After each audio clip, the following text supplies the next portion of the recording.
As we get closer and closer to July and the release of College Football 25, more and more information comes out that helps us paint a picture of what exactly is going on with EA and what exactly the game is going to look like and play like when it comes out. So I want to be here to give you guys the first look at all the news, all the recent leaks, and all the recent just info that EA has been releasing towards College Football 25. So today I brought together kind of a collection of some of the recent posts and news articles that have come out about College Football 25, and with that being said, let's get straight into the first one. EA Sports just recently came out with this article that has a lot of stuff regarding how College Football 25 was made, because we know it's been made for a while now, how they kind of incorporated the different stuff. So I wanted to go through it so you guys had more information on how it was actually created, and I have like 5 kind of slides I want to go through real quick and explain why each of them are significant. First we have this, which says, but the majority of the almost 150 stadiums in the game had to be built from scratch. Even though the Frostbite engine is the same as Madden, what the college football team needed to do is much different. One of the many reasons EA Sports insists it won't look or feel as same as the Madden series. The first part makes a lot of sense. They couldn't copy over the stadiums from NCAA 14, that makes 0 sense. It's like different engines and all that stuff. And they also couldn't, obviously there's no NFL stadiums in College Football 25, maybe a couple for bowl games or whatever. Yes, they had to take the pictures and, build stadiums from what the colleges sent them. They went on Google Maps, they sent out scouters to the official location and had them do all that extra stuff. We looked at other videos how they have the surroundings and they have pictures of that. So it makes sense they have to build all these stadiums, and that's probably one of the biggest reasons it hadn't come out sooner, last year or something, because they just have to do so much detail and there's so many more teams than there are in Madden. They also say that EA Sports College Football won't look or feel the same as Madden, which I think is only half true, because the look part, the trailer, it didn't look too great for that statement, just because the lighting, like I mentioned, a lot of the other stuff look very, very similar to Madden, how like the players move and how their jerseys look. And I said it before and I'll say it again, I know it's hard to build a whole game and make it look different than a football game you're already creating, but I don't want them saying it's not going to look like Madden, because from what we have so far, it looks basically identical to Madden. But the feel part, obviously we have no idea what that entails. We're just trusting their word. We haven't seen any gameplay yet, so who knows if it actually feels like, a new game compared to Madden. The second part is essentially what I already mentioned. While there are some pieces from NCAA 14 they could use, those stadiums and mascots were built on a different engine and a different console. Not much would translate, so they had to start over from the beginning. They might as well have said nothing would translate, because I can't imagine what would carry over. They're 2 completely different games, like they mentioned. Different consoles, different graphics, different engines. What could possibly carry over except maybe the field designs, and that's already changed. Barely anyone has the same field design they did in 2013, so they might as well just have said that nothing is carried over. This next one is long, so bear with me. While part of the team built out stadiums and mascots, another focused on gameplay with the same intent as everyone else, college football would not look or play like Madden. So playbooks matter. Game speed matters. Jones said they had to push the boundaries of what was possible. They had to have 134 specific playbooks, received help from their access to Pro Football Focus, and had conversations with those within the game to help understand what styles teams run. There were base plays and concepts they could use, but the key was playbook individuality. They wanted players to feel like they were playing as Tennessee or Michigan. Now once again, they're going to say that it won't play or feel like Madden, which I think, like I just mentioned, I don't think is possible. And if they do manage to accomplish that, it does look different than the trailer.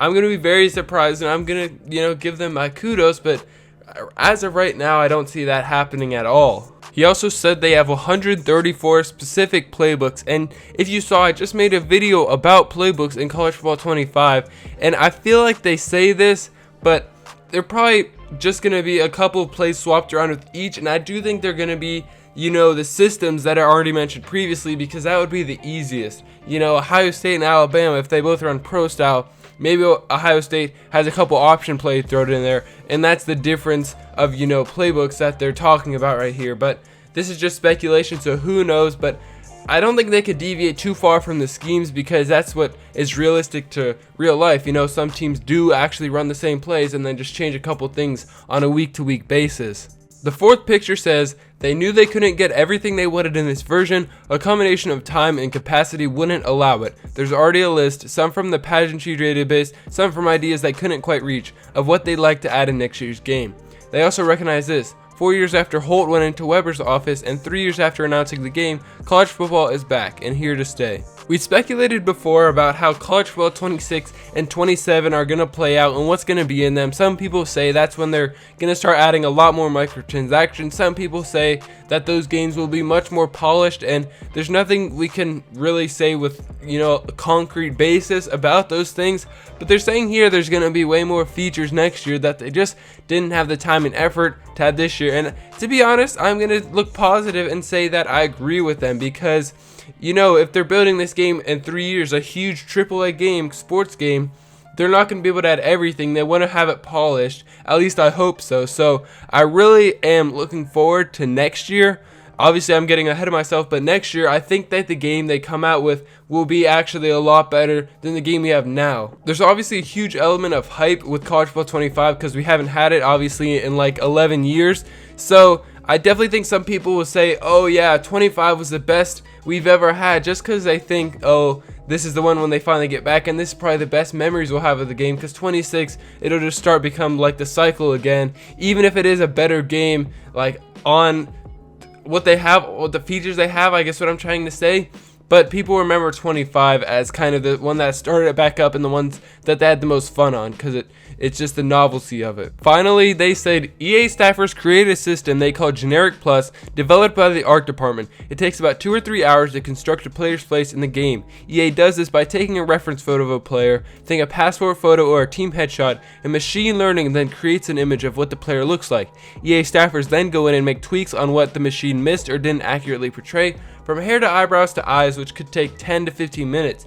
McLeod said that animators had to do the entire process. It might take a day per player, which was not an option. And this obviously makes a lot of sense. They're not going to have detailed players like, NBA 2K, just because there's 11,000 players, and also it's football. You're going to have your helmet on most of the time. So I'm not super surprised about this. I'm not mad about it at all. It makes sense that they had to, come up with some robot way to get players' heads looking at least somewhat regular. If you're not, some of the top players, then who even cares that much? If you can get what I'm saying, I'm not trying to be disrespectful, but random players, it has to look somewhat like him, but it doesn't have to be perfect. This next thing is separate from what I just went to. That was a different post. This one just talks about crossplay. It's from an article. Questions 1 through 6 don't mean a whole lot. They were basically saying, how do you play cross-platform? It is what it is. But 7, 8, and 9 have a little bit more juice, I guess you could say. So I'm not going to go like reading them word for word like I did before. But basically, 7 says you can play with friends on other platforms. You have EA identification number, which is something we've seen in the past with like FIFA, or I think Madden. I haven't played Madden in a while though. So it makes sense that they have this. And then their identifier is their Xbox or PSN ID. Then it says, Road to the College Football Playoff, College Football Ultimate Team, and Player Friend will support crossplay. And I heard people talk about how Dynasty and Road to Glory are kind of gray areas in that aspect. They don't think it's going to be cross-platform, but it is what it is. Road to the College Football Playoff sounds kind of fun, so I do think that it won't matter that much in terms of crossplay. Then number 9, you can go back and read it if you want. It's just about leaderboards. It doesn't matter a whole lot, but that's going to wrap it up for today's video. I plan on making more of these as more news comes out, so make sure to subscribe so that you can get some of the fresh news right here in a condensed video. So if you did watch this long, thank you so much, and I will see you in the next one.